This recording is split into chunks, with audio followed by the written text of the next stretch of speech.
how to lead imaginations. When you can lead people's imaginations, you'll exist in a special place in their mind. We humans love to daydream, to fantasize about how much better our lives can become. But on our own, it's hard to create a very detailed imagination about those future fantasies. This is why we love movies and stories. This is why we love motivational speakers and well-written self-help books. They help us to create a vivid imagination of what our lives might become in the future. This is why if you can learn to do this conversationally, this can be your new social superpower. Think of it this way. We feel really good when we watch a good movie and pretend that it's us instead of the main character going through that adventure. We feel really good when reading a very well-written self-help book or sitting with hundreds of screaming fans in a motivational guru seminar. So when you can create those same feelings conversationally, they will feel those same positive feelings about you. Because you are the one leading the conversation,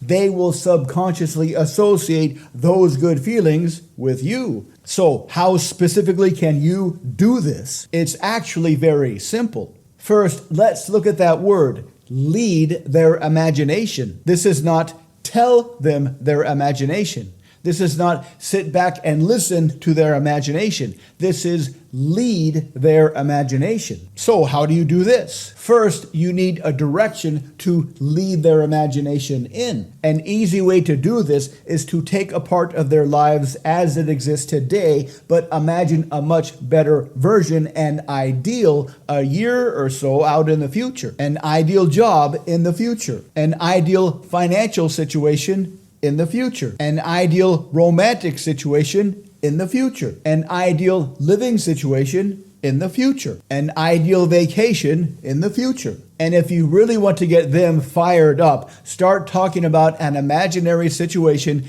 in the future where they become famous for some reason. Now that you've got the direction, we need to start to help them create a very specific image in their mind about that future fantasy ideal situation. For this, you need to do most of the heavy lifting, or in this case, most of the heavy thinking. This has to be as easy as possible for them. How do you do this? Offer them two binary choices. The only rule is that one of these has to be a valid choice. For example, suppose you are helping them create an imagination of an ideal vacation, and you're just getting started. It's early in the conversation. A good binary either-or question could be, is this ideal vacation inside your home country or outside of your home country? One of these has to be a valid choice. On the other hand, this is not a good question. Do you want to go to New York or do you want to go to Florida? They would probably choose neither one. So that's the first rule,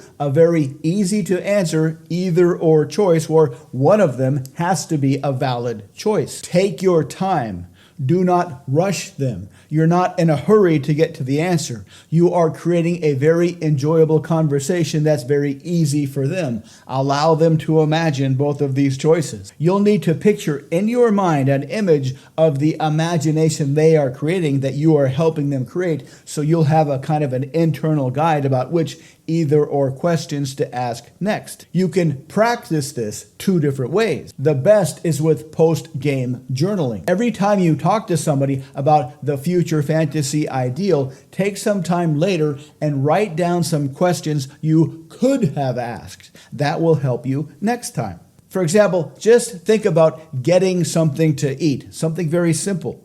What questions could you ask under the either or rule where one of them has to be a valid choice? Cook at home or go out? A sit down and order restaurant or a fast food takeout restaurant? Someplace you've been before or a new place? Warm food or cold food? Mostly carbs or mostly protein and fat? Spicy or not so spicy? You can come up with tons of these types of either or questions with regards to future fantasy ideals. This can easily lead to very long and very enjoyable conversations, which will create very, very good feelings in them that they will subconsciously associate with you. Another way to practice this is with your friends. With strangers, potential lovers, and clients, you'll have to build rapport, get the conversation going, and then slide into these fantasy either or questions. But with friends, you can get straight to the point. Okay, imagine it's a year in the future and you are super famous. Why are you so famous? Something you did or something you discovered? Something that was planned or something that was unplanned? Does this fame include a lot of money or does it not include a lot of money? This is a very, very powerful, very, very enjoyable conversational skill. You can make perfect strangers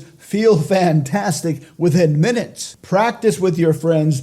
Always do some kind of post-game journaling and you'll continue to get better. You will find that this simple conversational strategy will make you very popular socially and very successful professionally. Thanks for watching. Please subscribe, like, and comment. To learn more, please visit mindpersuasion.com.